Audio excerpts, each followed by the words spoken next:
विद्यार्थी मित्रांनो नमस्कार. मी प्राध्यापक नागनाथ मनुरे आपणा सर्वांचं परत एकदा या ऑनलाईन क्लासेसमध्ये हार्दिक स्वागत करतो. तर आज आपण संस्फिती व विस्फिती हा पाठ पाहणार आहोत. मागच्या पाठामध्ये आपण स्फिती म्हणजे काय, अपस्फिती म्हणजे काय, ज्यालाच आपण डिफ्लेशन इन्फ्लेशन असं म्हटलेलं होतं, तर त्यालाच आपण भाववाढ असं म्हणलेलं होतं. ज्या इन्फ्लेशनला स्फिती म्हणतो त्यालाच भाववाढ म्हणतो. तर भाववाढ, भाववाढीची कारणे, त्याचे परिणाम, भाववाढ नियंत्रित करण्याचे उपाय हे आपण पाहिलेलं होतं. त्या अर्थाने त्याची विरुद्ध एक संकल्पना होती ज्याला आपण डिफ्लेशन असं म्हणलेलं होतं, ज्याला आपण भावघट किंवा स्वस्ताई हेही म्हणलेलं होतं. तर ते काय असते, तर त्याही संकल्पनेचा आपण विचार या ठिकाणी केलेला होता. तर आजच्या या पाठामध्ये अतिशय मूलभूत आणि महत्त्वपूर्ण अशा असलेल्या ह्या संकल्पना, ज्या की संबंध जीवनामध्ये ज्यांचा संबंध तुम्हाला वेळोवेळी येणार आहे. तर आपण नेहमी जी वर्तमानपत्रे वाचत असतो तर त्याच्यामध्ये यांचा उल्लेख असतोच. तर अशा ह्या महत्त्वपूर्ण संकल्पनेचा आढावा आपण आजच्या पाठात घेणार आहोत. तर पाठ याच्यामध्ये संस्फिती व विस्फिती हे दोन घटक या ठिकाणी घेतलेले आहेत. तर संस्फिती आणि विस्फिती, तर सर्वप्रथम आपण रिप्लेशन याला संस्फिती म्हणजे काय, ती कशी असते, त्याचे काय परिणाम, तर हे आजच्या ह्या पाठामध्ये आपण पाहणार आहोत. तर संस्फिती पहा, याच्यामध्ये स्फिती पाहिलेलं होतं, आता पण याच्यात संस्फिती हा एक शब्द लावलेला, म्हणजे ज्याला आपण इन्फ्लेशन पाहिले होतं आणि त्याला पूरक असलेला हा शब्द आहे, पण समोर लावलेला आहे, ज्याला की इंग्रजीमध्ये रिफ्लेशन म्हणतो. तर हे रिफ्लेशन म्हणजे काय, तर ह्या ठिकाणी पाहणं गरजेचं राहील. ज्याप्रमाणे आपण भाववाढ म्हणजे काय, अगदी भाववाढ आणि संस्फिती, ज्याला स्फिती आणि संस्फिती याच्यामध्ये हे पूरकच आहे. थोडंसं याच्यामध्ये काही दोन्ही संकल्पनामध्ये काही समानता आपणाला दिसून येते, पण वरवर जरी काही समानता दिसली तरी याच्यामध्ये काही मूलभूत फरक आहे, ज्याच्यामुळे ह्या संकल्पना परस्पराहून वेगळ्या आहेत. तर त्याचा आढावा आपण आजच्या या पाठात घेणार आहोत. तर स्फिती म्हणजे काय हे आपण पाहू. तर आपणाला माहीत आहे, ज्याला आपण स्फिती किंवा भाववाढ म्हणतो, ज्याच्यामध्ये वस्तूंच्या किमती मोठ्या प्रमाणावर वाढतात, म्हणून त्याला आपण भाववाढ असे म्हणतो. भाववाढीची व्याख्या, त्याचे परिणाम आपण पाहिलेले आहेत, भाववाढीचे प्रकारही पाहिलेले आहेत. म्हणजे ज्याला आपण मुद्रास्फिती म्हणजे अनावश्यक चलनवाढ असं म्हटलेलं आहे. तर ज्या अवस्थेत पैशाच्या मूल्यात घट होते आणि वस्तूच्या किमतीत वाढतात, त्या स्थितीला आपण भाववाढ असं म्हटलेलं आहे. तर त्याविरोधात ही संकल्पना आहे संस्फिती, म्हणजे त्याच्या विरुद्ध नाही, परस्पर पूरकच आहे. पण पाहूया.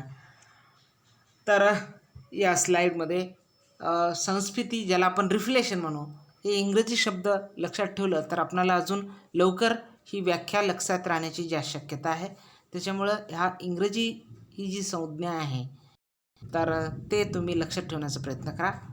तर ह्या ठिकाणी संस्फिती, रिफ्लेशन ज्याला म्हणतो, ही अपस्फितीच्या दुष्परिणामांपासून वाचण्यासाठी किंवा या परिस्थितीवर नियंत्रण ठेवण्यासाठी करण्यात येणारी उपाययोजना होय. तर मित्रांनो, आपणाला हे अपस्फिती म्हणजे काय हेही पाहिले होतं, ज्याला आपण इंग्रजीमध्ये डिफ्लेशन असं म्हणतो. डिफ्लेशन म्हणजे ज्यामध्ये मोठ्या प्रमाणावर वस्तूच्या किमती घटत असतात, ज्याच्यामध्ये मुद्रेच्या मूल्यात वाढ होते आणि वस्तूच्या किमतीत घट होते, अशी असणारी ती अवस्था म्हणजे अपस्फिती, ज्याला डिप्लेशन म्हणतो. तर डिप्लेशनमध्ये मोठ्या प्रमाणावर वस्तूच्या किमती कमी होत जातात. वस्तूच्या किमती कमी होत गेल्यामुळे तर उत्पादकाला एक नकारात्मक वातावरण उत्पादकाच्या मनात निर्माण होते.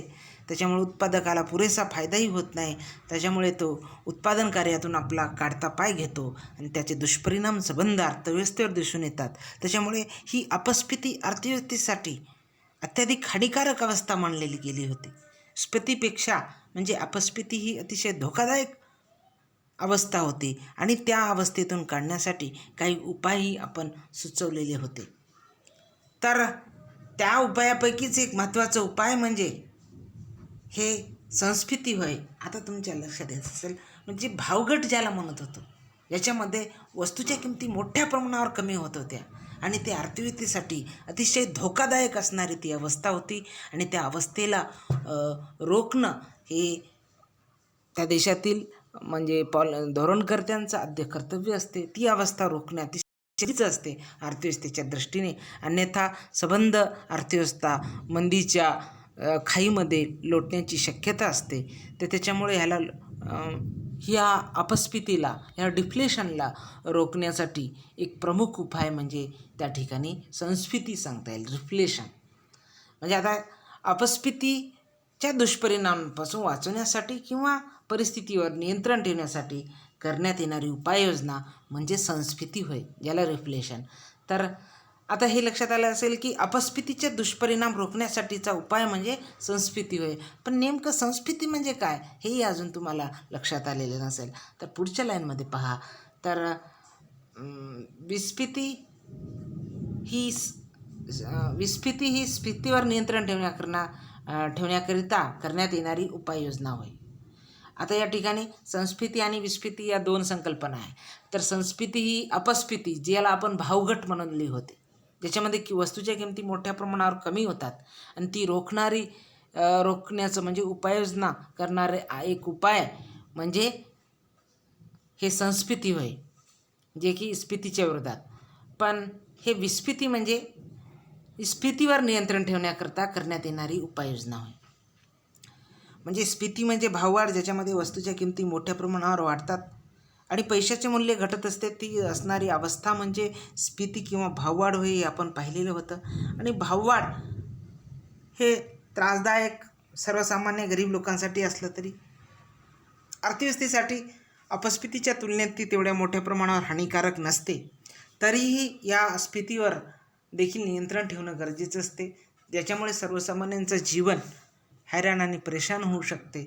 तर त्यासाठी स्फीतीवर नियंत्रण ठेवण्यासाठी नियंत्रण करण्याकरता करण्यात येणारी उपाययोजना म्हणजे या ठिकाणी आपणाला हे सांगता येते, हे उपाययोजना होय. म्हणजे विस्फीती ही स्फीतीवर नियंत्रण ठेवण्याकरता करण्यात येणारी ही उपाययोजना म्हणजे या ठिकाणी जास्त कलरफुल झालेलं आहे, तर ते मी काढून टाकलेलं आहे. म्हणजे आता ही जी काही विस्फीती आहे, स्फीतीवर नियंत्रण ठेवण्याकरता करण्यात येणारी उपाययोजना होय, हे आपण लक्षात ठेवलं तरी आता समजून जाईल. तरी पण आता हे लक्षात आलं की भाववाढ तेच जे काही मी वर्णन केलेलं आहे तेच खाली या ठिकाणी वाक्यांमध्ये मी दिलेलं आहे, जेणेकरून ते तुम्हाला लक्षात आलं पाहिजे. स्फीती ज्याला आपण भाववाढ असं म्हटलेलं होतं, ते भाववाढ म्हणजे ज्याच्यामध्ये किंमत पातळीत अत्यंत वाढ होत असते, ती अवस्था म्हणजे स्फीती होय. तसेच आता स्फीती आणि संस्फीतीमधला आपण फरक पाहू. जे मी म्हणलेलं होतं की याच्यामध्ये काही समानता दिसते, दोन्ही संकल्पनामध्ये काही किमान समानता आहे, ते समानता आहे आणि काही मूलभूत फरक आहे. तर ते समानता कोणती आणि ती फरक काय, तर हे आपण या ठिकाणी लक्षात घेऊ. ज्याला आपण स्फीती म्हणजे भाववाढ हे आपण सगळ्यांना लक्षात आलेलं आहे, ज्याला इंग्रजीमध्ये आपण इन्फ्लेशन असं म्हटलेलं होतं. तर भाववाढमध्ये ज्याच्यामध्ये वस्तूच्या किमती भरमसाठ वाढत असतात. आणि संस्फीती, आता मी त्याचा नेमका अर्थ मी या ठिकाणी सांगतो आहे की संस्फीती म्हणजे संस्फीती आणि स्फीती हे सारख्याच असतात. म्हणजे संस्फीतीमध्ये देखील किंमत पातळी वाढत असते. ज्याप्रमाणे स्फीतीमध्ये वस्तूच्या किमती वाढतात, त्याप्रमाणे संस्फीतीमध्ये देखील किमती वाढतात, वस्तूच्या किमती वाढतात. पण दोघांना ह्या वेगवेगळी संकल्पना का? दोन्ही पातळीमध्ये, दोन्ही अवस्थेमध्ये जर वस्तूच्या किमती वाढत असतील तर त्याला दोन नावे का? दोन नावे देण्याचं कारण हे की ही जी संस्फीती आहे ती कृत्रिम आहे, म्हणजे ती एक अपस्फीतीवर नियंत्रण ठेवण्यात येणारी उपाययोजना आहे. आणि स्फीती ही अर्थव्यवस्थेतील एक सामान्य घटना चक्रातील एक घटना आहे, जी नैसर्गिकपणे ती येत असते. अर्थव्यवस्थेमध्ये तेजी, मंदी, महामंदी, भाववाढ, भावघट ह्या होत असतात, आपसुकच अर्थव्यवस्थेत ते घडून येते असतात. तर या ठिकाणी संस्कृती ही असं आपसुकच घडून येत नाही, तर त्याला घडून आणल्या जाते.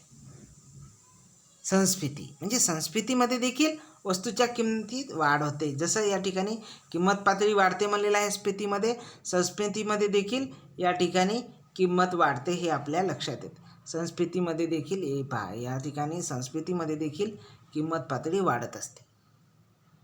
संस्कृतीमध्ये देखील किंमत वाढेल, पण हा फरक हे दोन्हीमध्ये समानता आहे.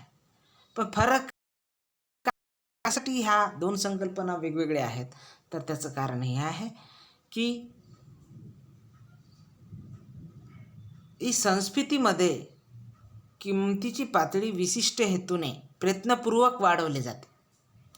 संस्कृतीमध्ये किंमत पातळीमध्ये वस्तूच्या किमती जेणे जाणीवपूर्वक वाढवले जातात, हेतुपुरस्पर वाढवले जातात, जेणेकरून अपस्फीती ज्याला आपण भावघट म्हणलेलं आहे, जी अवस्था अर्थव्यवस्थेच्या दृष्टीनं अतिशय धोक्यादायक असते, तर ते जी अपस्फीतीची म्हणजे भावघटीची जी अवस्था आहे ते रोखणं कर्तव्य असते. अन्यथा संपूर्ण अर्थव्यवस्था मंदीच्या चक्रात जाण्याची शक्यता असते. त्याच्यामुळे ह्या अपस्फीतीला रोखण्यासाठीचा एक उपाय म्हणून या ठिकाणी संस्कृती ही अवलंबिली जाते. संस्कृतीमध्ये साधारणपणे वस्तूच्या किमती वाढवल्या जातात, परंतु संस्कृतीची ही अवस्था आदर्श किंमत पातळीपर्यंतच योग्य असते. परंतु ही जी काही संस्कृती आहे, संस्कृतीमध्ये देखील वस्तूच्या किमती वाढतात आणि स्फीतीमध्ये देखील वस्तूच्या किमती वाढतात. इन्फ्लेशन आणि रिफ्लेशनमध्ये दोन्हीमध्ये वस्तूच्या किमती वाढतात, पण रिफ्लेशनमध्ये वस्तूच्या किमती वाढवल्या जातात, तर संस्कृतीमध्ये आपोआप बाजारपेठेतील काही घटनांमुळे वस्तूच्या किमती वाढत असतात. म्हणजे ते नैसर्गिकपणे ती अवस्था म्हणजे स्फीती असते, ज्याला आपण इन्फ्लेशन म्हणतो. म्हणजे अर्थव्यवस्थेत सरकारकडून लोकांकडून घडून आलेलं चलनवाढ याच्यामुळे हे भाववाढ असते किंवा अन्य वेगवेगळे कारणं असतात, जे की बाजारपेठेच्या अंतर्गत कारणामुळे ती स्फीती ही अवस्था निर्माण होते. तर संस्फीती ही अवस्था म्हणजे जी काही अपस्फीती आलेली आहे, भावघटीची अवस्था अर्थव्यवस्थेत नैसर्गिकपणे आलेली आहे, ज्यामुळे वस्तूच्या किमती मोठ्या प्रमाणावर कमी होतात आणि त्याच्यामुळे उत्पादक कार्य त्या ठिकाणी बंद पडण्याची शक्यता असते आणि ते रोखण्यासाठी म्हणून संस्फीती या उपायाचा अवलंब केला जातो. परंतु त्याच्यामध्ये किमती वाढवल्या जातात, जेणेकरून उत्पादक घटकांना नुकसान होऊ नये, उत्पादन, उत्पन्न आणि रोजगार पातळी ही कायम राहावी, विशिष्ट लेवलपर्यंत कायम राहावी, यासाठी ही संस्कृतीचा या उपायाचा अवलंब करण्यात येतो. तर ते म्हणल्याप्रमाणे संस्कृतीची अवस्था आदर्श किंमत पातळीपर्यंतच योग्य असते. म्हणजे ज्याप्रमाणे वस्तूच्या किमती मोठ्या प्रमाणावर कमी होत असतात. सपोज एक उत्पादक हा पेन तयार करत असेल आणि त्या पेनीचा त्याला किमान खर्च 3 रुपये आलेला असेल, तर 3 रुपये त्या एका पेनच्या उत्पादन खर्च आलेला आहे आणि अशा वेळेस त्याला बाजारामध्ये हे अपस्फीती आल्यामुळं म्हणजे वस्तूच्या किमती एवढ्या कमी होऊन जातात त्या वेगवेगळ्या कारणामुळे की साहजिकच दुसरा स्पर्धक पण त्या ठिकाणी पेनीच्या किमती कमी करतोय, तर एक दबाव त्याच्यावर पण येते. मग त्याच्यामुळे तो देखील आपण हे 3 रुपयाची जी पेन त्याला जे खर्च आलेला आहे तर त्याला 1 रुपयाला विकावं लागते. 1 रुपयाला विकावं लागते म्हणजे प्रति पेन मागे त्याला 2 रुपये नुकसान होत आहे. तर अशा रीतीने तो नुकसान जास्त काळ तो सहन करू शकत नाही. एक वेळ अशी येते, काही काळ तो आपल्या जुना स्टॉक विकून टाकेल, नंतर ते पेन उत्पादन करणं तो थांबून देईल, म्हणजे पेन तयार करणंच थांबून देईल. त्याचा परिणाम हा होईल, जे काही रोजगार आहे, जे लोक बेरोजगार होतील, त्यांचंही उत्पन्न घटेल आणि अर्थव्यवस्थेमध्ये अशाप्रमाणे अपस्फीती म्हणजे ज्याच्याप्रमाणे वस्तूच्या किमती मोठ्या प्रमाणावर कमी होत असल्यामुळे उत्पादक जे काही लोक आहेत ते काढता पाय घेतील, त्याच्यामुळे बेरोजगारी वाढेल, लोकांचं उत्पन्न अजून कमी होईल, अर्थव्यवस्था परत मंदीच्या चक्रात जाईल. आणि त्यासाठी म्हणून याला रोखण्यासाठी सरकारकडून म्हणजे संस्फीती केली जाते, याला आपण भाववाढ केली जाते, ज्याला संस्फीती कृत्रिम भाववाढ, पण जेणेकरून त्याच्या किमती वाढवल्या जातात. म्हणजे वेगवेगळ्या कारणाने किमती वाढवल्या जातात. म्हणजे हा जो काही उत्पादक आहे, पूर्वी 3 रुपये याचा खर्च आहे पेन तयार करण्याचा, तर त्याला किमान 1 रुपये तरी मिळालं पाहिजे, इथपर्यंत त्याचा किंमत वाढ केली जाते. आता 1 रुपये किंमत वाढ केल्यानं साहजिकच 3 रुपये हा जो खर्च आहे तो त्याचा खर्च भरून निघेल आणि 1 रुपये त्याला नफा प्राप्त होईल. म्हणजे आता पेनीची किंमत 4 रुपये होईल. जे 2 रुपये त्याला घाटा होत होता ते भरून निघून या संस्फीतीमुळे त्या पेनीची किंमत 4 रुपये करण्यात येईल. म्हणजे त्याला वेगवेगळ्या अर्थाने वेगवेगळ्या प्रकारे त्याची ही किंमत वाढ घडून येईल. म्हणजे 4 रुपये, जेणेकरून आता तो उत्पादक आता पूर्ण आत्मविश्वासाने एक सकारात्मक भावना घेऊन तो उत्पादन कार्यात उतरू शकेल. तर यासाठी ही संस्फीती केली जाते, म्हणजे भाव वाढवले जाते आता कृत्रिमपणे. तर त्याचे काही उपाय आहे या संस्फीतीमधले, आपण ते पाहूया याच्यामध्ये. तर कशा पद्धतीने या ठिकाणी भाववाढ केली जाते, म्हणजे संस्फीती, वस्तूच्या किमती कशा वाढवल्या जातात ते आपण या ठिकाणी पाहू. संस्फीती ज्याला आपण म्हणलेलं आहे की ही दुष्परिणामांपासून वाचवण्यासाठी किंवा परिस्थितीवर नियंत्रण ठेवण्यासाठी करण्यात येणारी उपाययोजना होय, हे आपण या ठिकाणी पाहिलेलं आहे. तर ही उपाययोजना कोणत्या आहेत, सरकार कशा प्रकारे उपाययोजना करून म्हणजे अपस्फीतीवर मात करते. अपस्फीती जी काही अर्थव्यवस्थेसाठी हानिकारक अवस्था असते, ज्यामध्ये वस्तूच्या किमती अतिशय भयंकर वेगाने कमी होत असतात, ज्यामुळे उत्पादक घटकांना मोठ्या प्रमाणावर घाटा होत असतो, तोटा होत असतो. आणि तो तोटा भरून काढण्यासाठी उत्पादक घटकामध्ये एक सकारात्मक वातावरण निर्माण करण्यासाठी सरकारकडून या संस्फीतीसारख्या उपाययोजना केल्या जातात. म्हणजे जे भावघट रोखली पाहिजे, डिफ्लेशन रोखलं पाहिजे, जेणेकरून अर्थव्यवस्थेचे जे काही उत्पादन कार्यातील भाग घेणारे जे 4 घटक आहेत, श्रम, भांडवल, रोजगार, संयोजक, तर ह्या सर्वांना काहीतरी किमान मोबदला मिळाला पाहिजे, जेणेकरून ते उत्पादन कार्यात भाग घेऊ शकतील. अशा प्रकारची वातावरण निर्मिती करणे हे त्या नीती निर्मात्यांचं कर्तव्य असते. अर्थव्यवस्थेसाठी ते आवश्यक असते. तर त्याच्यामुळे त्या अपस्फीतीवर नियंत्रण ठेवण्यासाठी ही संस्फीतीची उपाययोजना केली जाते, ज्याला रिफ्लेशन म्हणतो, ज्याच्यामध्ये वस्तूच्या किमती थोडंसं वाढवण्याचा प्रयत्न केले जाते. म्हणजे भरमसाठ नाही, आता 3 रुपये त्याचा खर्च आहे तर घ्या, 3 रुपये खर्च आहे तर तुमचं 10 पट त्याची किंमत वाढवून टाका, असं नाही. तर एक आदर्श किंमत पातळी, जेणेकरून त्याला एका किमान पातळीपर्यंतच त्याची ती किंमत वाढवली जाते. तर हे याच्यामध्ये वेगवेगळ्या उपाययोजनांनी ही असं केलं जाते. तर ते कसं वाढते, तर पहिलं आहे व्याजदरात कपात. व्याजदर कपात हे आपण पाहिलेलं आहे. तर याच्यामध्ये सरकारकडून मोठ्या प्रमाणावर आता अपस्फीती का होते, तर लोकांकडे पैसा नसल्या कारणाने अपस्फीती निर्माण होणे. म्हणजेच ज्याच्यामध्ये वस्तूच्या किमती अतिशय कमी होत असतात का, तर अर्थव्यवस्थेमध्ये खरेदी क्षमतेचा अभाव दिसून येतो. लोकांकडे पैसा नसल्यामुळे लोक बाजारपेठेकडे पाठ फिरवतात, त्याच्यामुळे वस्तू खरेदी करत नाहीत. वस्तू खरेदी करण्यास ग्राहक तयार नसल्या कारणाने त्या ठिकाणी उत्पादक हा वस्तूच्या किमती अजून कमी करतो. तरी पण लोक खरेदी करत नाहीत, तरी मग अशा रीतीने त्या उत्पादक अजून किमती कमी करत असतो. म्हणजे अशी ती अवस्था होते, जे की अर्थव्यवस्था ठप्प होण्याची, बंद होण्याची तर एक अवस्था म्हणजे अपस्फीती होय.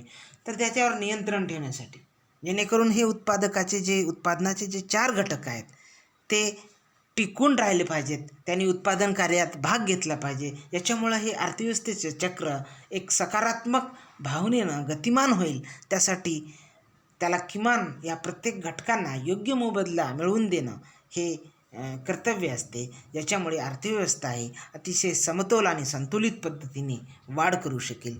त्यासाठी ही संस्फीतीची उपाययोजना करण्यात येते. तर त्याच्यामध्ये पहिलं आपण म्हणू शकतो की व्याजदर कपात. याच्यामध्ये लोकांकडे पैसे नसल्या कारणाने लोक खरेदी करत नाहीत, त्यांचं उत्पन्न घटलेलं असते.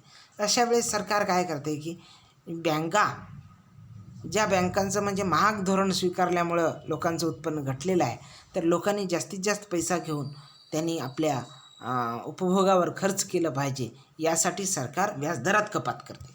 व्याजदरात कपात केल्यामुळे म्हणजे लोन स्वस्त होते, कर्ज स्वस्त होतात आणि लोक कर्ज घेतात आणि कर्ज घेऊन का होईना ते विविध वस्तूंना आता मागणी करत असतात. त्यांच्या हातात आता पैसा येतो. पैसा असल्याने ते वेगवेगळ्या गोष्टीची मागणी करतात, ज्याच्यामुळे अर्थव्यवस्थेमध्ये पुन्हा एकदा म्हणजे लोकांकडे पैसा जास्त झाल्या कारणाने, लोकांकडे आता पैसा आल्या कारणाने ते आता मागणी करायला लागतात. म्हणजे जास्त लोक मागणी करायला लागतात पैसा आल्या कारणाने. मग त्याच्यामुळे वस्तूच्या किमती आता हळूहळू वाढाव्याच लागतात, वाढण्यास सुरुवात होतात या संस्कृतीमध्ये. म्हणजे हळूहळू असं इनडायरेक्टली तर किमती वाढतात. दुसरं आहे सरकारी खर्चात वाढ. तर या ठिकाणी सरकार ही एक महत्त्वपूर्ण यंत्रणा आहे, आपण पाहिलेलं आहे.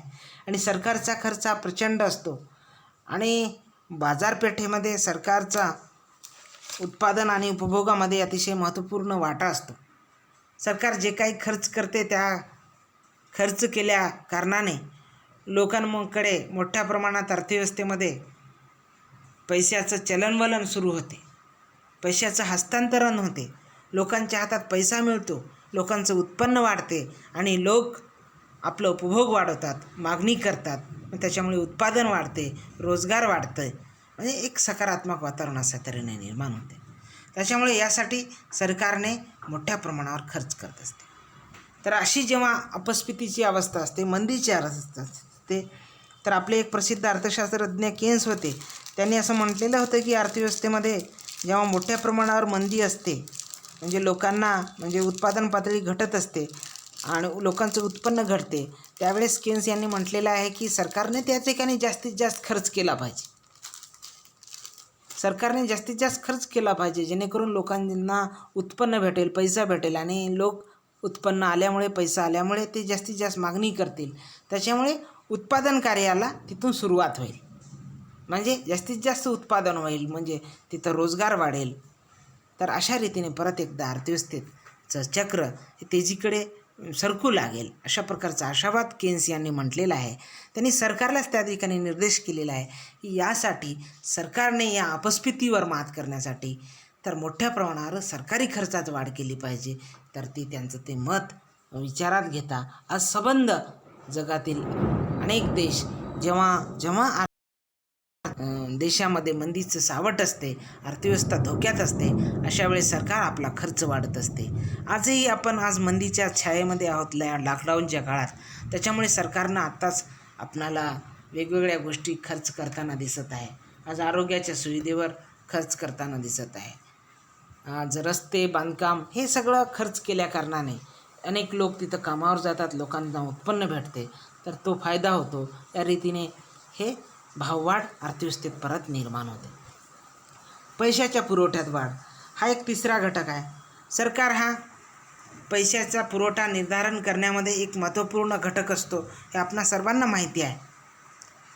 तर ही भावघट ज्याला अपस्फीती म्हणतो, ज्याला डिफ्लेशन म्हणतो, ते का निर्माण होते की लोकांकडे उत्पन्न नसल्या कारणाने, पैसा नसल्या कारणाने लोक मार्केटमध्ये फिरकत नाहीत, वस्तूचा उपभोग घेत नाहीत, मागणी करत नाहीत आणि त्याच्यामुळं वस्तूच्या किमती उत्पादक कमी करतो आणि एक वेळ अशी असते की ते दुकानच बंद करून टाकतं.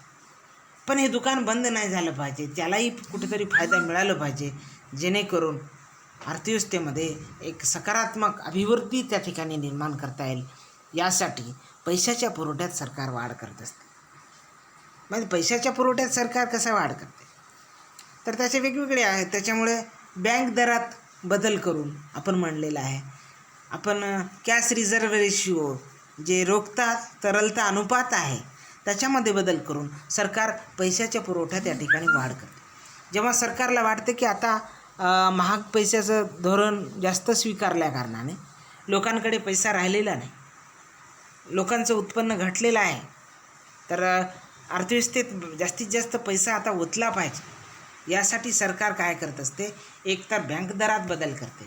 म्हणजे बँक दर जो की त्या देशातील मध्यवर्ती तिच्या अनुषंगिक बँकांना, सबऑर्डिनेट बँकांना ज्या व्याजदराने कर्ज देतात त्याला आपण बँक दर म्हणलेला आहे. त्याच्यामध्ये ह्या ज्या मध्यवर्ती बँका आहेत त्याच्या अनुषंगिक बँकांना स्वस्त दरावर कर्जपुरवठा करतात. त्यामुळे देशातील संबंध देशातील कर्ज स्वस्त होतात. त्याच्यामुळे लोकांकडे पैसा येतो, पैसा वाढतो आणि हळूहळू वस्तूच्या किमती वाढतात. तर ते बँक दर आहे. मग ते राखीव तरलता अनुपात आहे, ज्याला CRR आणि SLR आपण म्हटलेलं होतं, ज्याच्यामध्ये बँकांकडे एक विशिष्ट रक्कम स्वतःकडे बँका ठेवावं लागतात RBIच्या नियमानुसार, आणि RBIकडे काही पैसा बँकांना ठेवावा लागतो, ज्याला आपण CRR म्हटलेलं होतं. तर अशा प्रकारचं हे CRR जर वाढवलं तर बँकांच्या हातात कमी पैसा येते, आणि कमी पैसा असल्याकारणाने बँका लोकांना कमी कर्ज देतात. जर हा CRRचं प्रमाण जर बँकांनी कमी केलं, RBIनं जर कमी केलं, तर बँकांच्या हातामध्ये मोठ्या प्रमाणात पैसा राहतो, जेणेकरून ते लोकांना मोठ्या प्रमाणावर कर्ज देऊ शकतात. म्हणजे लोकांच्या हातात जास्त पैसा जातो. मग त्याच्यामुळे जास्त पैसा लोकांकडे असल्याकारणाने अर्थव्यवस्थेमध्ये म्हणजे लोक ते मोठ्या प्रमाणावर खरेदी करतात, मागणी वाढते आणि वस्तूच्या किमती वाढू लागतात. तर ते एक कारण आहे. तर दुसरी उपाययोजना या ठिकाणी सांगता येते की रोजगार निर्मितीवर भर. हे जे काही संस्कृतीची उपाययोजना जे काही आहे त्या अंतर्गत हे एक आहे. जे काही अपस्फीती अर्थव्यवस्थेत आलेली असते तिला रोखणं हे गरजेचं असतं. अपस्फीती म्हणजे ही भावघटीची अवस्था आहे, ज्याच्यामुळे मोठ्या प्रमाणावर लोकांचं उत्पन्न घटल्याकारणाने वस्तूच्या किमती मोठ्या प्रमाणावर कमी होतात. वस्तूच्या किमती कमी झाल्याने आणि तिथे उत्पादन कार्य ठप्प पडण्याचं धोका असते. त्याच्यामुळं अर्थव्यवस्थेला परत एकदा सावरण्यासाठी, अर्थव्यवस्थेचं हे चक्र तेजीकडे गतिमान करण्यासाठी रोजगार निर्मितीवर सरकारकडून भर दिले जाते. रोजगार निर्मितीवर भर म्हणजे उत्पन्नावर भर असतो. त्याच्यामुळे लोकांच्या उत्पन्नावर सकारात्मक परिणाम होतो. लोकांचं उत्पन्न वाढते, साहजिकच त्यांचा उपभोग वाढतो, मागणी वाढते, उत्पादन वाढते, रोजगार वाढते. अशा अर्थानं हे एक सकारात्मक तेजीचं चक्र अर्थव्यवस्थेमध्ये गतिमान होते. तर त्याच्यामुळे ह्या संस्कृतीच्या उपाययोजना अंतर्गत रोजगार निर्मितीवर भर देण्याचं कार्य केलं जातं. तर पाचवं सांगताना असं म्हणता येईल की कर कपात, टॅक्स. तर सरकारने मोठमोठे जे टॅक्स लावलेले असतात हे टॅक्स कमी केल्या कारणाने लोक वस्तूच्या किमती म्हणजे लोकांचं उत्पन्न जे काही आहे, इन्कम टॅक्स वगैरे अशा रीतीने जर टॅक्स लावलेला असेल तर कर लावल्या कारणाने लोकांचा एक उत्पन्नाचा मोठा भाग सरकारकडे जातो. त्याच्यामुळे लोक खर्च कमी करतात. तर हे टाळण्यासाठी जेव्हा अपस्फीतीची अवस्था अर्थव्यवस्थेत येते त्यावेळेस सरकार मोठ्या प्रमाणावर टॅक्समध्ये कपात करते, कर कपात करत असते. त्याच्यामुळे लोकांच्या हातामध्ये जास्तीचा पैसा येतो. त्याच्यामुळे ते वस्तूच्या अधिक मागणी करतात आणि ही वाढलेल्या मागणीमुळे साहजिकच ह्या किंमतवाढीत म्हणजे संस्फीती होताना दिसून येते, ज्याच्यामुळे किंमत वाढते. तर अशाप्रमाणे ह्या संस्फीतीच्या रिफ्लेशनच्या उपाययोजना या ठिकाणी आपण पाहिलेल्या आहेत. तर यानंतर आपण अपस्फीती व विस्फीती या दोन्हीमध्ये किमतीची पातळी पहा. इथं एक तुमच्यासाठी दिलेलं आहे, तुम्हाला लक्षात यावं या कारणाने. तर याच्यामध्ये असं म्हटलेलं आहे की अपस्फीती व विस्फीती या दोन्हीमध्ये किमतीची पातळी तर ते आपण संस्फीतीच्या संदर्भात पाहिलेलं होतं. तर आता आपण विस्फीती म्हणजे काय हे आपण या ठिकाणी पाहणार आहोत. आता ती संस्फीती त्या ठिकाणी ज्याला रिफ्लेशन म्हटलेलं होतं ते पाहिलेलं आहे.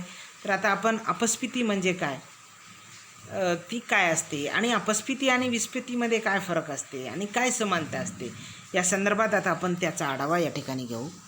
तर पहा, अपस्फीती आणि विस्फीती, याला अपस्फीती आणि विस्फीती या दोन्हीमध्ये किमतीची पातळी कमी होण्याची प्रवृत्ती असते. पहा, आता अपस्फीतीमध्ये आपण पाहिलेलं आहे की वस्तूच्या किमती मोठ्या प्रमाणावर होतात, ज्याला आपण डिफ्लेशन म्हणतो. अगदी त्याचप्रमाणे विस्फीतीमध्ये देखील मोठ्या प्रमाणावर वस्तूच्या किमती कमी होतात. पण अपस्फीती ही नैसर्गिक आहे. अर्थव्यवस्थेच्या अंतर्गत घटकामुळे, अंतर्गत कारणामुळे नैसर्गिकपणे घडून येणारी स्थिती म्हणजे अपस्फीती, ज्याला आपण भावघट असे म्हणतो, ज्याला आपण भावघट असे म्हणतो. तर विस्फीतीमध्ये देखील वस्तूच्या किमती होतात, पण विस्फीतीमध्ये ही कृत्रिम असते, सरकारने की अन्य कारणामुळे घडून आलेली असते. जाणीवपूर्वक वस्तूच्या किमती कमी केल्या जातात, त्याला आपण, जेव्हा जाणीवपूर्वक कमी केल्या जातात वस्तूच्या किमती, त्याला विस्फीती म्हणावं. जेव्हा जाणीवपूर्वक वस्तूच्या किमती वाढवल्या जातात, त्याला संस्फीती म्हणावं. तुम्ही लक्षात ठेवणं या ठिकाणी गरजेचं आहे. तर या ठिकाणी अपस्फीती आणि विस्फीतीमध्ये एक समानता आहे, ते म्हणजे वस्तूच्या किमती ह्या कमी होत असतात आणि त्याच्यातला जो फरक आहे तो फरक या ठिकाणी सांगितला जातो की विस्फीतीमध्ये किमतीची जी पातळी आहे, ज्या किमती कमी होतात, हे हेतुपुरस्सरपणे घडून आणले जातात. म्हणजे विशिष्ट उद्देश समोर ठेवून हे वस्तूच्या किमती कमी केल्या जातात. म्हणजे दुसऱ्या भाषेत सांगायचं तर स्फीतीच्या अवस्थेवर, म्हणजे भाववाढ ही अवस्था पाहिलेली आहे आपण. भाववाढ म्हणजे पाहिलेली आहे. भाववाढ ही अशी अवस्था आहे ज्याच्यामध्ये वस्तूच्या किमती मोठ्या प्रमाणात वाढत असतात आणि पैशाचं मूल्य घटत असतं. अशी असणारी अवस्था म्हणजे भाववाढ किंवा स्फीती, हे आपण पाहिलेलं आहे. तर त्या स्फीतीवर नियंत्रण ठेवण्यासाठी जी काही उपाययोजना केली जाते त्यालाच आपण विस्फीती असे म्हणतो, त्यालाच आपण डिसइन्फ्लेशन असे म्हणतो, त्यालाच या ठिकाणी डिसइन्फ्लेशन असे म्हणतो. पण अगदी आपण संस्फीतीच्या संदर्भात म्हणल्याप्रमाणे, संस्फीती ही भलेही संस्फीतीमध्ये वस्तूच्या किमती कमी होत असल्या तरी ते विशिष्ट याच्यापर्यंतच किंमत पातळीपर्यंतच कमी करणं गरजेचं असते. अगदी त्याचप्रमाणे विस्फीतीमध्ये देखील विशिष्ट पातळीपर्यंतच वस्तूच्या किमती वाढवल्या जातात, वस्तूच्या किमती कमी केल्या जातात.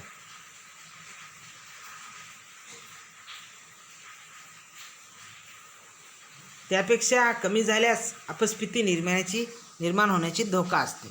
म्हणजे जे काही आपण स्फीती म्हणजे भाववाढ पाहिलेली आहे, ही भाववाढ रोखण्यासाठी आता वस्तूच्या किमती कमी केल्या जातात, त्यालाच आपण विस्फीती असे म्हणतो, विस्फीती असे म्हणतो. पण ही विस्फीती ही कृत्रिम असते, अपस्फीती ही नैसर्गिक असते. तर ते आपण आता या विस्फीती म्हणजे काय आणि विस्फीतीचे कोणते धोरणं असतात, काय उपाययोजना आहेत, जेणेकरून त्याच्यामध्ये हे आपण पाहूया. तर पहा, विस्फीती म्हणजे आपण या ठिकाणी पाहिलेलं आहे की ज्याच्यामध्ये वस्तूची किंमत पातळी जी आहे ती कमी होत असते. म्हणजे सरकार प्रयत्नपूर्वक विस्फीतीमध्ये वस्तूच्या किमती कमी केल्या जातात, यालाच आपण डिसइन्फ्लेशन असे म्हणतो. तर पहा, भाववाढ ही एक अवस्था पाहिलेली आहे, ज्याला आपण स्फीती हे असे म्हणतो. तर भाववाढ ही जी अवस्था आहे ज्याच्यामध्ये वस्तूच्या किमती भरमसाठ मोठ्या प्रमाणावर वाढतात आणि ज्याच्यामुळे सर्वसामान्य गरिबांचं जीवन असह्य होतं, आणि ती अवस्था रोखण्यासाठी सरकारला काही उपाययोजना कराव्या लागतात, आणि त्या उपाययोजना केल्यामुळे वस्तूच्या किमती कमी होतात. वस्तूच्या किमती सरकार जाणीवपूर्वक कमी करते, यालाच आपण विस्फीती असे म्हणतो, याला आपण डिसइन्फ्लेशन असे म्हणतो. तर ह्या डिसइन्फ्लेशनमध्ये सरकार वेगवेगळ्या कारणाने काही घटकात बदल करते ज्याच्यामुळे वस्तूच्या कमी किमती होतात. तर याच्यामध्ये पहिलं आहे महाग पैसा धोरण. तर अशा वेळेस सरकार काय करते, महाग पैसा धोरण स्वीकारते. आपण पाहिलेलं आहे की भाववाढ ही कशामुळे होते, तर लोकांकडे जास्तीत जास्त पैसा आल्या कारणाने, जास्त पैसा जेव्हा कमी वस्तूंचा पाठलाग करतो त्याला भाववाढ असे म्हणतात. हे आपण कोलबर्नने केलेली एक मजेशीर व्याख्या आपण पाहिलेली होती. जेव्हा अत्याधिक मुद्रा कमी वस्तूचा पाठलाग करते तेव्हा भाववाढ घडून येते, अशा प्रकारचं एक वाक्य कोलबर्न यांनी म्हटलेलं होतं. मग त्याच्यामुळे ज्या कारणामुळे हा पैसा जास्त झाल्यामुळे वस्तूच्या किमती वाढलेल्या आहेत आणि ते भाववाढ आता कमी करण्यासाठी ते वस्तूचा पुरवठा कमी करणं गरजेचं असते. याच्यामुळे पैसा जर कमी झाला साहजिकच भाववाढ कमी होते. यासाठी सरकार महाग पैसा धोरण स्वीकारते. त्याच्यामुळे मोठ्या प्रमाणावरती बँक दरात वाढ करत असते, व्याजदरात वाढ करत असते. त्याच्यामुळे कर्ज महाग होतात. कर्ज महाग असल्याकारणाने लोक कर्ज घेऊच शकत नाहीत. त्याच्यामुळे लोकांच्या हातातील पैसा कमी होतो. साहजिकच लोकांच्या हातातील पैसा कमी झाला, त्यांचं उत्पन्न कमी झालं की त्यांचा उपभोग घटतो, मागणी घटते. त्याच्यामुळे मागणी घटल्याकारणाने वस्तूच्या किमती कमी होतात. तर हे एक धोरण झालं. दुसरं आहे शासकीय रोख्यांची खरेदी. तर शासकीय रोख्यांची खरेदी जेव्हा सरकारला हे लोकांकडील पैसा काढून घ्यायचा असतो, अशा वेळेस शासकीय रोख्यांची खरेदी केली जाते. म्हणजे सरकार रोख्यांची खरेदी करते. याचा अर्थ लोकांना जे काही रोखे अगोदर विकलेले आहेत,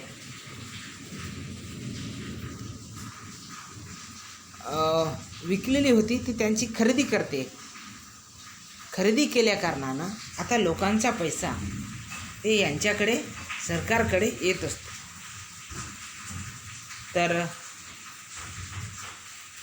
तर हे एक कारण आहे. दुसरं आहे व्याजदरात वाढ. व्याजदरात वाढ म्हणजे विशिष्ट व्याजदर जेव्हा सरकार वाढते त्याचा परिणाम असा होतो की कर्ज हे महाग होतात. कर्ज महाग होतात, लोकांच्या हातात पैसा कमी जातो. त्याच्यामुळे मागणी कमी होते. त्याच्यामुळे वस्तूच्या किमती कमी होतात. म्हणून व्याजदरातही वाढ करून विस्फीती घडून आणल्या जाते. दुसरं आहे कर दरात वाढ. याच्याने कर टॅक्स जे आहे, उत्पन्न लोकांचा पैसा कमी करण्याचं एक सरकारकडे असलेलं प्रमुख साधन म्हणजे कर किंवा टॅक्स आहे. तर हे जर टॅक्स जर वाढवलं तर मोठ्या प्रमाणावर पैसा लोकांचा हे सरकारकडे जाते. त्याच्यामुळे लोकांचं उपभोग घटते, लोकांचं उत्पन्न घटते आणि त्यांची उत्पन्न घटल्या कारणाने मागणी घटते. त्याच्यामुळे वस्तूच्या किमती कमी होतात. अशा वेगवेगळ्या प्रकारे सरकार अशा रीतीने हे विस्फीती अर्थव्यवस्थेमध्ये घडून आणते. त्याच्यामुळे आज आपण संस्फीती आणि विस्फीती या दोन संकल्पना आपण समजून घेतलेल्या आहेत. तर ह्या दोन्ही संकल्पना आपण समजून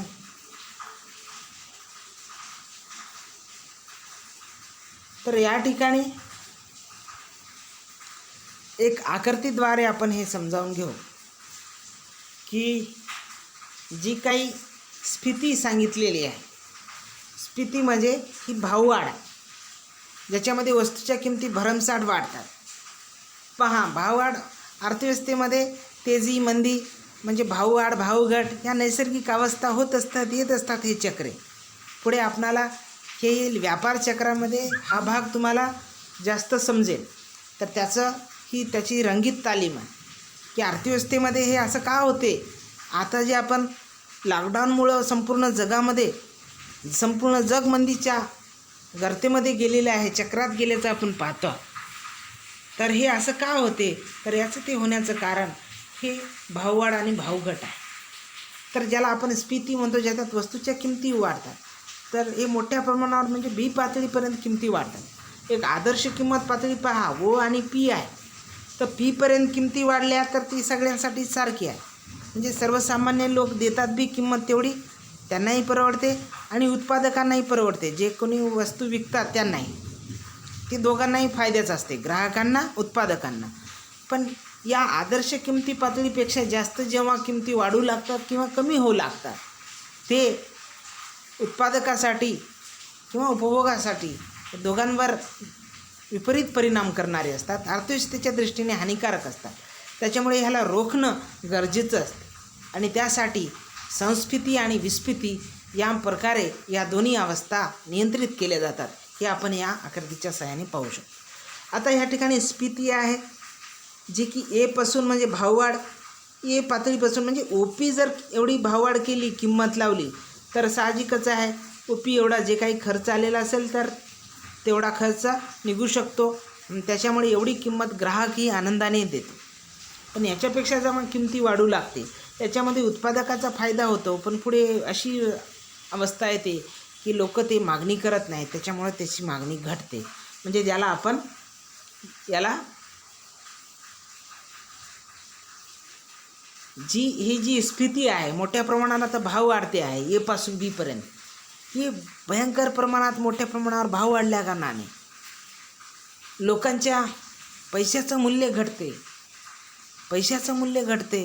मग त्याच्यामुळे ही भाववाढ सर्वसामान्य लोकांना म्हणजे त्रासदायक असते. त्यासाठी सरकार अशा ठिकाणी विस्फीती घडून आणते.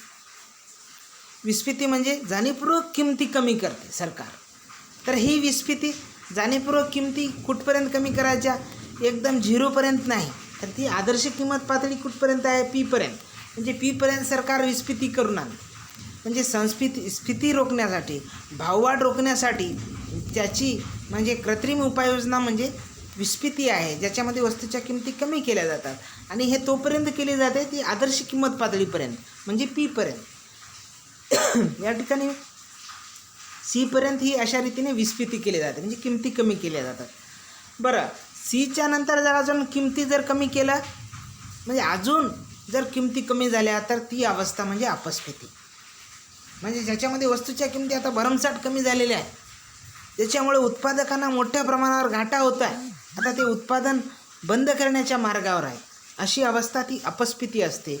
आणि ही अपस्फीती ही अवस्था अर्थव्यवस्थेसाठी धोकादायक आणि हानिकारक असते. तर जेव्हा अर्थव्यवस्था अशा रीतीने अपस्फीतीमध्ये असते, म्हणजे जास्तीत जास्त वस्तूच्या किमती आता कमी होत आहे, वस्तूच्या किमती मोठ्या प्रमाणावर कमी होत झाल्या कारणाने म्हणजे लोकांकडे पैसा नाही म्हणून ते आता मागणी करत नाहीत, आणि मागणी करत नाहीत म्हणजे मग वस्तूच्या किमती कमी होतात. आता किमती एवढ्या कमी होतात, ओपी एवढा एक साधारण त्याला खर्च जे आलेला आहे, आणि तेवढाही खर्च आता भरून निघत नाहीत, म्हणजे त्याच्यापेक्षाही कमी किमतीने विकू लागतात. म्हणजे आता अशा वेळेस अर्थव्यवस्था ठप्प होण्याच्या मार्गावर असते. आणि ते रोखण्यासाठी म्हणजे उत्पादकांना मोठ्या प्रमाणावर घाटा होतो, ते बंद करण्याच्या मार्गावर असतात. अशा वेळेस सरकार संस्फीतीचा उपाय या ठिकाणी अवलंब करते, ज्याच्यामुळे वस्तूच्या किमती थोड्या वाढवते. म्हणजे तेवढ्या मात्रेपर्यंत वाढवते जेणेकरून त्या लोकांना उत्पादन कार्यात म्हणजे जे काही उत्पादक आहेत त्या व्यापाऱ्यांना थोडासा फायदा होईल, त्यांचा खर्च भरून निघेल एवढं ती भाववाढ करते. त्याला आपण संस्फीती असे म्हणतो. किंवा रिफ्लेशन असे म्हणतो. म्हणजे परत कृत्रिमरित्या ह्या बिंदूपर्यंत अशा रीतीने म्हणजे ते अपस्फीती जी काही अवस्था आहे ती रोखली जाते. आणि ही आदर्श किंमत जी पातळी आहे ती तिथपर्यंत ही संस्फीती म्हणजे भाववाढ केली जाते. तर अशा रीतीने अर्थव्यवस्थेमध्ये स्फीती किंवा अपस्फीती या दोन अवस्था रोखण्यासाठी म्हणून विस्फीती आणि संस्फीती या उपायांचा आपण अंमलबजावणी करत असतो, हे या ठिकाणी पाहिलेलं आहे. तर नंतर याप्रमाणे अगदी एक दुसरी अवस्था म्हणजे मंदीयुक्त भाववाढ होईल, ज्याला आपण स्टॅगफ्लेशन असे म्हणतो. तर ही एक महत्त्वपूर्ण संकल्पना आहे. आता स्टॅगफ्लेशन संकल्पना म्हणजे मंदीयुक्त भाववाढ. आता पहा, मंदी आणि भाववाढ हे दोन कसे पाहिले तर विरुद्धार्थी शब्द. मंदीमध्ये पहा, आता मंदी तुम्हाला सांगायचं राहून गेलं की मंदी कशाला म्हणतो, रिसेशन. मंदीला शब्द आहे रिसेशन.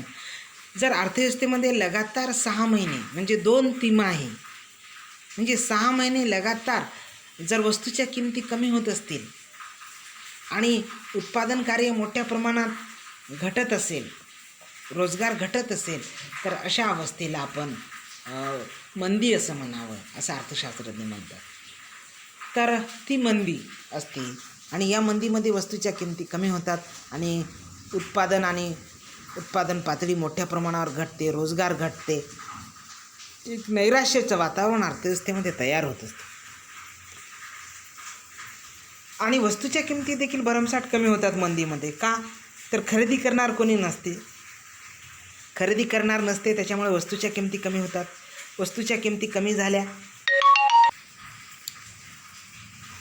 तर या मंदीयुक्त भाववाढीमध्ये म्हणजे मंदीमध्ये वस्तूच्या किमती मोठ्या प्रमाणावर कमी होतात. किमती कमी का होतात, कारण का लोकांचं उत्पन्न घटलेलं आहे, उत्पादन घटलेलं आहे. रोजगार घटलेला आहे, त्याच्यामुळे वस्तूच्या किमती कमी होतात. अजून रोजगार घटल्या कारणाने अजून कमी होतात, म्हणजे उत्पादन कार्य ठप्प पडते. पण अशी ती मंदीमध्ये भाववाढ नसते. पण ही अवस्था एक वेगळी आहे की मंदीयुक्त भाववाढ, याच्यामध्ये मंदी पण आहे, भाववाढ आहे. म्हणजे यामध्ये एका बाजूला किमतीची पातळी वाढत असते आणि दुसऱ्या बाजूला उत्पादन पातळी कमी होऊन बेरोजगारी वाढते. अशी जी काही अवस्था असते यालाच आपण मंदीयुक्त भाववाढ असे म्हणतो. तर अर्थव्यवस्थेच्या दृष्टीने ज्याप्रमाणे अपस्फीती ही हानिकारक आहे, अगदी त्याचप्रमाणे हे म्हणजे मंदीयुक्त भाववाढ देखील हानिकारक मानले जाते. तर हे रोखण्यासाठी सरकार वेगवेगळ्या अनुषंगाने प्रयत्न करते. वेगवेगळ्या प्रकारे अर्थव्यवस्थेमध्ये जे काही हे अपस्फीती आहे, स्टॅगफ्लेशन, ज्याला कुंठितावस्था म्हणतो किंवा मंदीयुक्त भाववाढ म्हणतो, ते रोखण्याचं सरकार प्रयत्न करत असते. तर हे मंदीयुक्त भाववाढ का निर्माण होते? तर याच्यामध्ये जगामध्ये असलेले जे काही भाववाढ आहे, जे भाववाढ जेव्हा होते मोठ्या प्रमाणावर, त्याच्यामुळे लोकांची मागणी मोठ्या प्रमाणावर कमी होते. त्याच्यामुळे उद्योगधंद्यांची अवनती सुरू होते, उद्योगधंदे बंद होतात. मग यातूनच अशा पद्धतीची ही परिस्थिती उद्भवते, ज्याला आपण मंदीयुक्त भाववाढ असे म्हणतो. तर भाववाढ आणि भाववाढीच्या नंतर जी अपस्फीती निर्माण होते आणि अशा रीतीने हे मंदीयुक्त भाववाढ, ज्याच्यामध्ये मंदी असते, म्हणजे एका बाजूनं किमती घटत असतात, दुसरीकडे उत्पादन पातळी कमी होते, उत्पादन पातळी बंद होऊन जाते आणि बेरोजगारी वाढते. तर अशी एक विरोधाभासी परिस्थिती अर्थव्यवस्थेत असते, त्याला आपण मंदीयुक्त भाववाढ म्हणतो. तर या ठिकाणी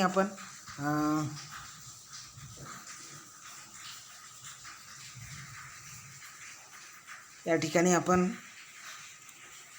संस्फीती, विस्फीती आणि मंदीयुक्त भाववाढ या तिन्ही संकल्पना या ठिकाणी पाहिलेल्या आहेत. तर पुढच्या पाठामध्ये आपण पुढचं लेक्चर पाहूया. तोपर्यंत धन्यवाद, नमस्कार, थँक्यू.